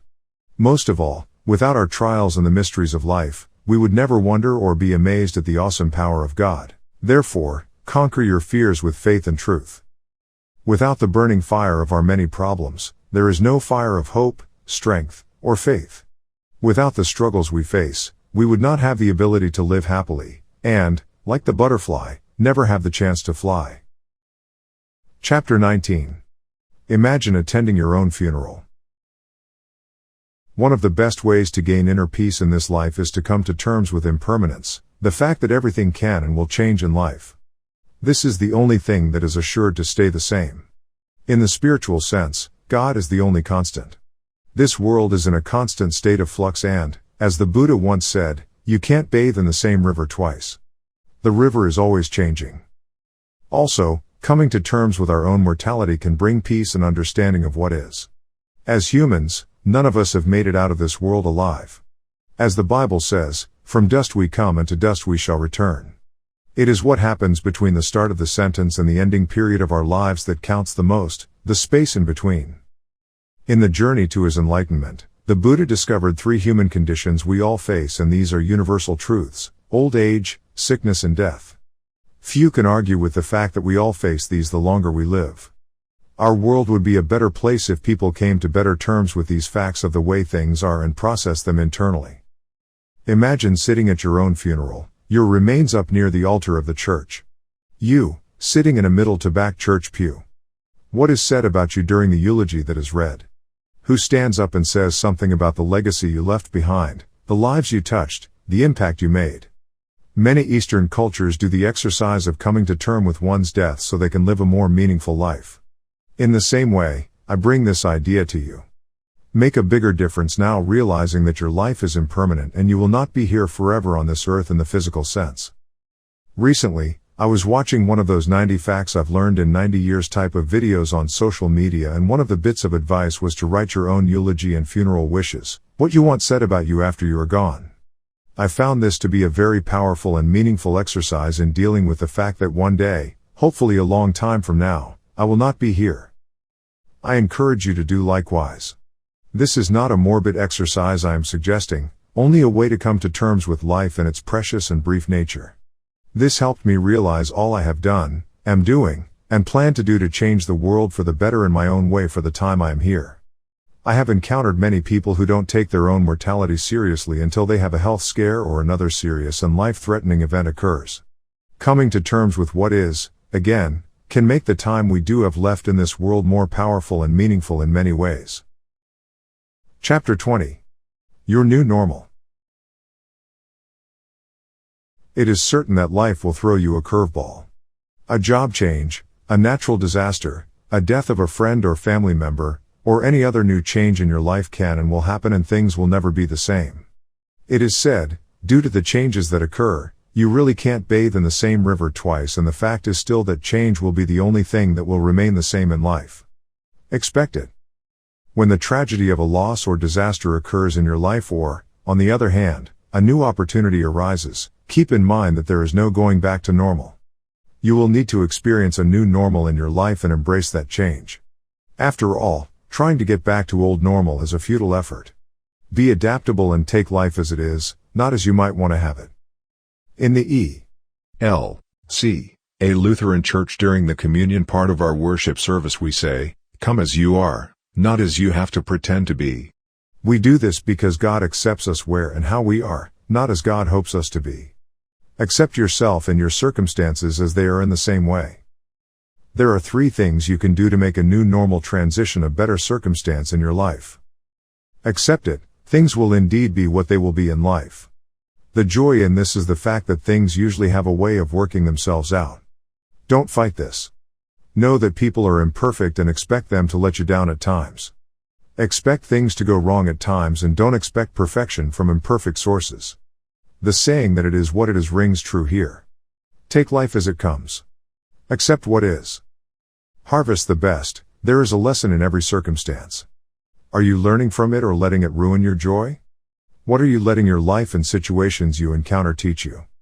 Look for what you can learn from what happens to you and gather the resources to improve your life.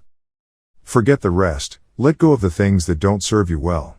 If it doesn't make you wiser, stronger and overall better in some way, let go of it. So much pain and suffering in life is caused by holding on to past experiences that serve no future value and goodness. While it is important to examine and learn from what happens to you, it is also important to not let it ruin your future. Chapter 21. Live a life of simplicity and joy. Life can and will get complicated. There are no ways around that sometimes. The goal with this being the case is to keep things in perspective and keep your joy in simple things in life first. We live in a world that is caught up in marketing a lifestyle that is flashy and sexy, when in reality, these things are fleeting. What is the real purpose behind many of the things we place value in? As Solomon said in Ecclesiastes, it is vanity in chasing the wind to strive for the things under the sun in this world. Eventually everything will fade over time due to change. What I am saying here is that vanity is a fleeting reality. It holds what we think we want just out of reach, like a carrot on a stick, and demands of us to strive for things that may be unattainable or may not bring us that much joy once we have them.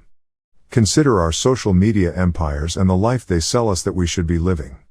Lives of wealth and fame and influence. But where is the meaning in that? It's a mile wide and an inch deep. When you consider for a moment what the Buddha discovered in his lifetime, over 2,500 years ago, as a prince who had it all. He left the castle one day and, as the legend is told, was shocked to see old age, sickness and death. These three human conditions affect us all. We cannot escape them, but many try to do just that every day. It may be crude of me to say that we all will get old, we all will get sick and, eventually, we all will die. However, in saying that, we strip away the vanity in chasing the wind and see the harsh realities of life. Then we can better accept them instead of those sometimes harsh realities chasing us down. You see, when we come to terms with what is in life, there is not much that can hold us back from being the best version of ourselves we can be with the time we do have to make a difference. With all of the complications life can throw at us, strive to live a life of simplicity and happiness. Don't try to be more than you are. The world will fade away one day along with all of its worldly vanity. Your spirit, on the other hand, is eternal, and will live on long after the followers, shares and likes are gone. All that really matters in the end is if you matter to the Creator that made you. Think about that. Are you living God's best plan for your life right now? This is one of the questions I ask myself and others in my own journey. Is this God's best plan for me right now? Chapter 22. Decisions. Decisions. There is an old story on success that goes something like this. 3 frogs sat on a log and 2 decided to jump. How many frogs are left? 3. They decided. That doesn't mean they did anything. How important is this truth in life? Your decisiveness has to be connected with massive action. The road of life is covered with flat squirrels that didn't get this concept through their head before it was too late for them as they were crossing the road. Don't be a flat squirrel. The choice to go forward and gain personal success can only be made by you. A lack of responsibility is one of the main reasons people do not gain success in life. We find people who want to shoot for the stars in their lives but have no real plan to get it. Once you have the goals you want to achieve figured out, it is your responsibility to follow through with the proper care and maintenance they require. Don't sit on the sidelines. Play to win. Run your race well. Don't tiptoe through life only to arrive safely at your grave. Be bold. Challenge yourself. Chapter 23. Inspiration for the hard times. One of my favorite Bible verses is 1 Thessalonians 5:16-18. Rejoice always, pray continually, give thanks in all circumstances, for this is God's will for you in Christ Jesus. Our family has been going through a lot of trials lately, and I share this to say that, no matter how rough the road, we are never truly alone. God is with us and everything will work out in His perfect plan. I have heard that perfect plan phrase for years, and at times it is hard to believe in a perfect plan in the middle of a crisis. But I know we are all here for a purpose. Our actions are ripples through the lives of others like a drop of water in a still pond. The choice of those actions rests with us. I resonate with the part of the Serenity Prayer that states accepting hardships as a pathway to peace. There is always a lesson in the hard times. Every experience can teach us something if we stop to reflect and learn from the lesson, seeking wisdom in all things. After all, it's not what happens to you but what you do with what happens to you, the response or reaction. I have authored several books, produced numerous outdoor TV shows, written for the Texas' largest outdoor magazine, sold millions of dollars in live exotics, and much more in just the past several years. All this from a city boy with a music degree from a Lutheran college. But in reflecting on all of these things, being a good husband, son and father are among my proudest accomplishments so far. It's the little things. Family first. Not fame and fortune. All of that is fleeting and will eventually be spent and forgotten. All things shall pass, eventually. The good and the bad. Impermanence. God's love is real, ever present, and never fails to amaze me in the midst of it all. Be thankful, no matter what happens. Love deeply, give abundantly, choose your responses to what happens to you carefully. Don't miss the best times of your life when things seem at their worst. Chapter 24. I had a dream. As I ride off into the sunset with this project, I want to leave you with a spiritually transformative experience I had back in my youth around the age of 15 years old. I was new to faith building back then and questioned my salvation in Christ and many other things about God. A dream I had that night is as clear today, over 25 years later, as it was back then. My dream was a vision of Jesus the Christ in his brilliance and glory, dressed in a white robe and surrounded by wildlife, animals both big and small. The words he said to me were few but were life-changing. I am neither ahead of you, nor behind you. When I woke up from this experience, I had a feeling of peace and love that still is indescribable. A peace that goes beyond all human understanding. At first I was confused. What did Jesus mean? He was saying he was with me, always. The songs "Jesus Loved Me" and "Jesus Loves the Little Children" don't hold a candle to the truth of his love for us, and God's forgiveness is bigger than any sin you can imagine. I have had similar experiences with the Christ throughout my life, but this first experience early in my Christian faith will forever be etched on my soul. God loves you more than you could ever love yourself or anyone in this world. There are two life after death or near-death experiences I bring up when I speak at events. In one case, a woman purposely overdosed on medication in an effort to end her life. On the other side, she was met by an angel who told her that life was not supposed to be easy and our walk through life was difficult at times to help us grow and learn. In another afterlife experience brought on by a suicide attempt by an atheist woman with no faith in a higher power whatsoever, she encountered the Christ. He communicated a simple phrase: "Don't waste your life thinking you're not loved." Chapter 25. Be the change. As long as you are still breathing and your heart is beating, you still have a purpose, and the challenge I set before you is to make a difference in a positive way by impacting the world around you. There are people that are helpless and hopeless, walking aimlessly through life right now. Some are even close to you, and could use some encouragement and spoonfuls of your hope and love. There are misguided children who are at risk of going down a path of failure, and charities that need funding to keep going. There are ministries that need reliable volunteers like the two I have served over the years: Crosswater Outfitters, a Christian fishing ministry serving our military, and Camp Agape, a grief camp for children 7 to 12 who have lost a loved one close to them. My point in all of this is that there is work to be done here. This life wasn't created simply so we could fulfill all of our dreams and live out all of our passions. There is a deeper meaning in the giving of our time and resources to the ones in need around us. Sure, there are plenty of other people with big hearts and mighty checkbooks that do some heavy lifting in these areas, but what about your contribution?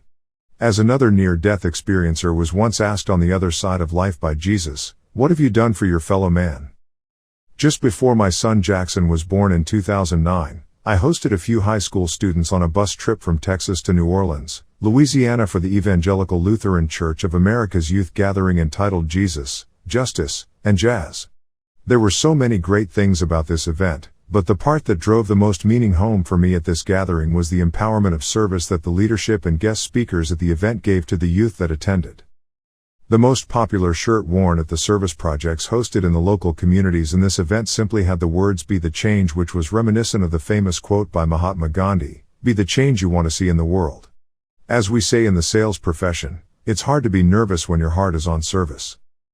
Service to others is one of the very true gifts we can give. It takes the spotlight off of our own problems and worries and gives us meaning and purpose.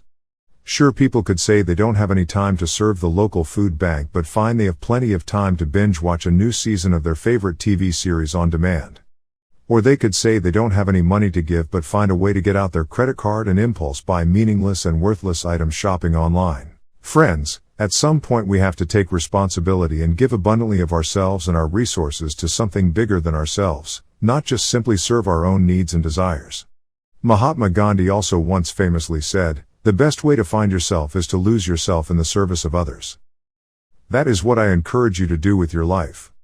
Do good by living well and improving the life of someone you can touch and have an impact upon in a meaningful and significant way.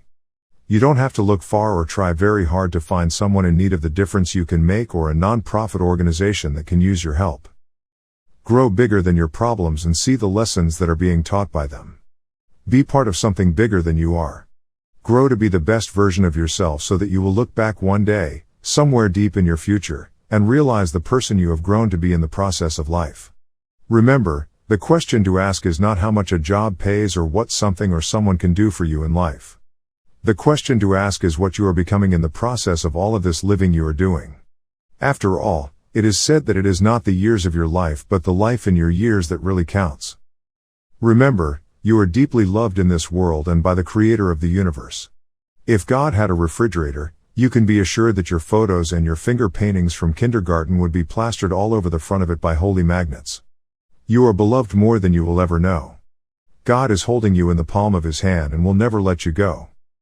Knowing all of this, keep in mind that you have limited time here, and when you move on past this life, there is more than you can ever imagine waiting for you on the other side. But while you're here, make every day count, because you count for a purpose every day. May you learn the lessons of your past, and may they teach and inspire you to the promises of your future.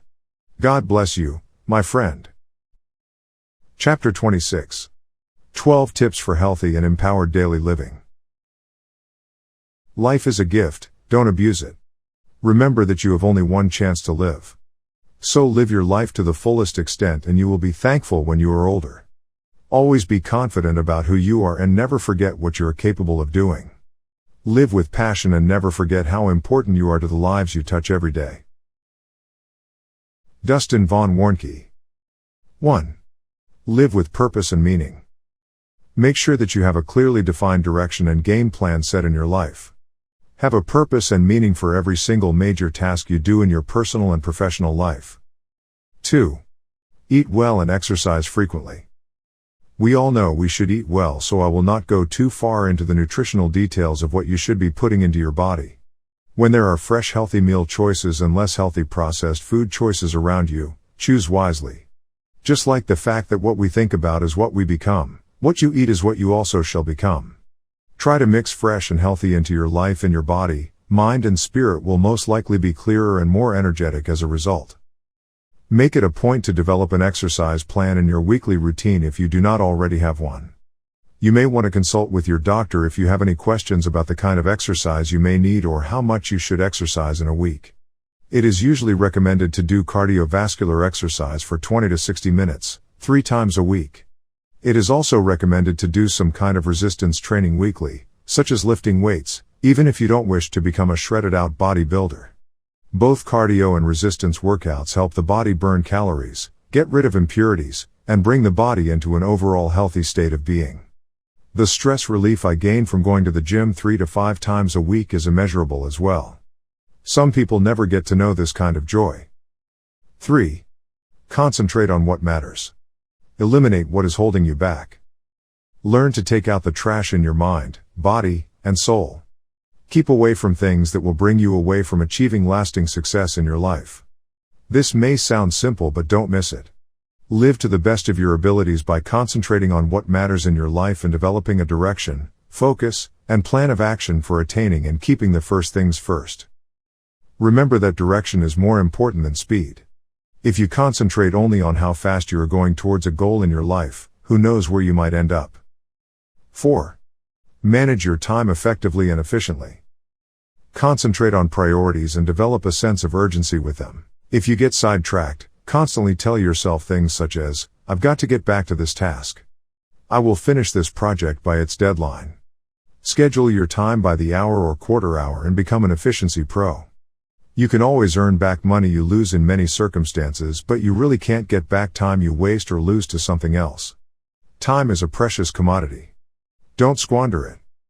When you do this, you will find yourself wasting less time.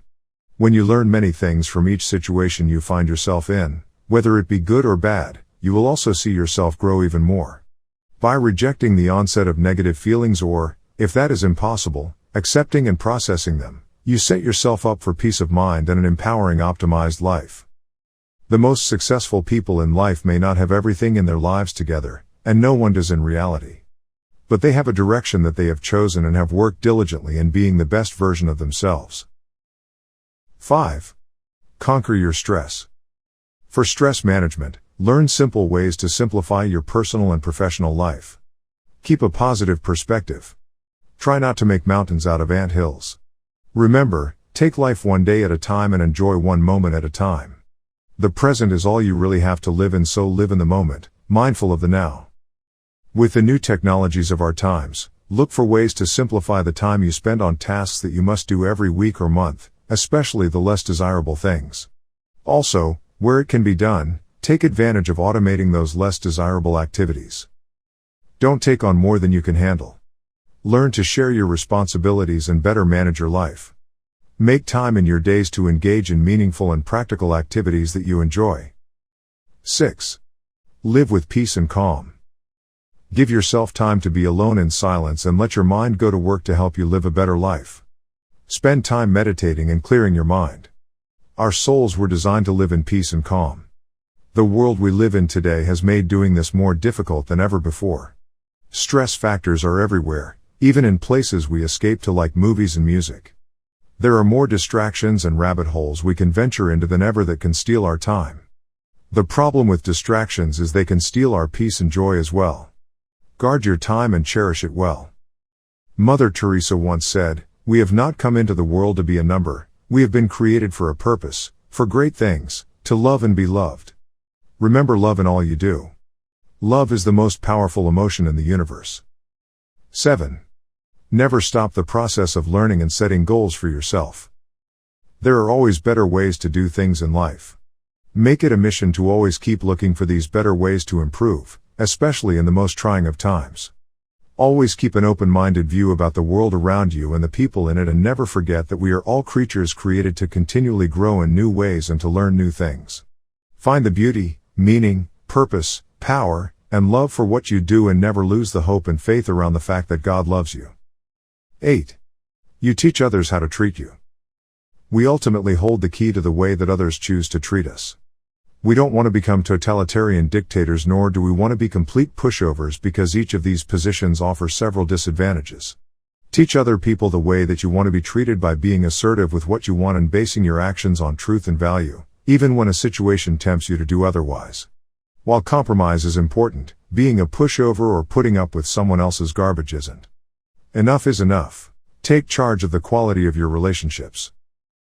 9. Discover what you want. Define what makes you do what you are doing right now. If you enjoy sports, music, writing, or any other activities, get involved in them.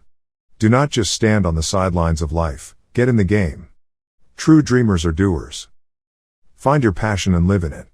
Even if there is nothing that you find passion for right now, you can find at least a few things that you like and develop a passion for them. We all know way too many people who know what they want but have no strategy to get it, and only find themselves complaining to others about all they don't have. Everyone is important and has a meaning and purpose in life. Play the game to win every day. 10. Understand that success is a process. Success, as with many things in life, is a process. And very few things that are worthwhile, long-term and beneficial, actually happen overnight. Success takes time, and things do not always happen the way that you may have imagined or planned for them to happen. It is not a curse to humanity, it is just the way that life works. Enjoy the journey and get fully involved. Find a passion for what you do and hold on to it. Do what you must to stay on fire for what you are doing. People travel for miles to watch other people burn the fires of their passions. This thought process can be applied to so many things in life: building a house, starting a business, and a variety of other things. When we learn to embrace the process, we can also begin to learn to enjoy the results more.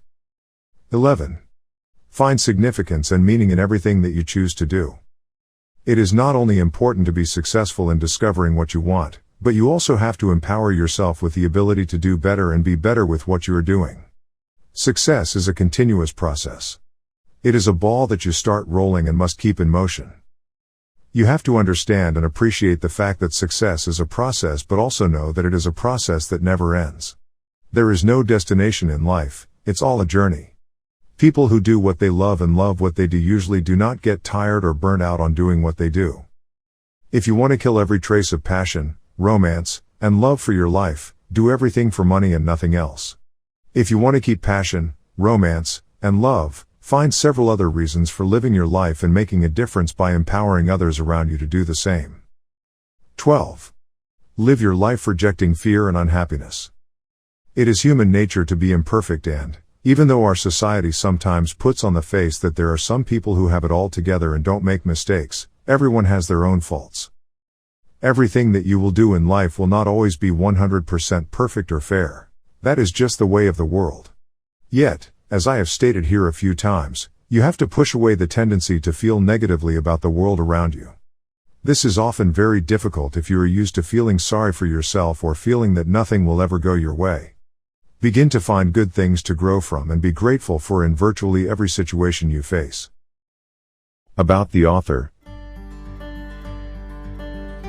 Dustin von Warnke has served as a motivational speaker, devotional leader and master teacher, working with numerous individuals, small businesses, and organizations, helping them achieve their goals and turn their dreams into reality.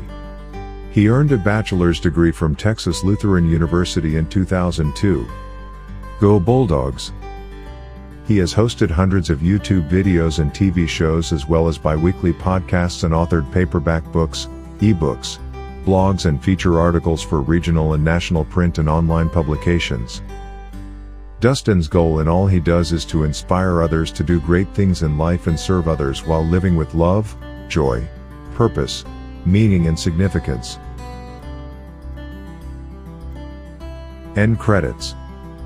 An Intentional Optimized Life was written by Dustin von Warnke. Copyright 2021. Learn more about Dustin's other books, articles, blogs, videos, outdoor TV show productions, and podcasts at www.dustinsprojects.com.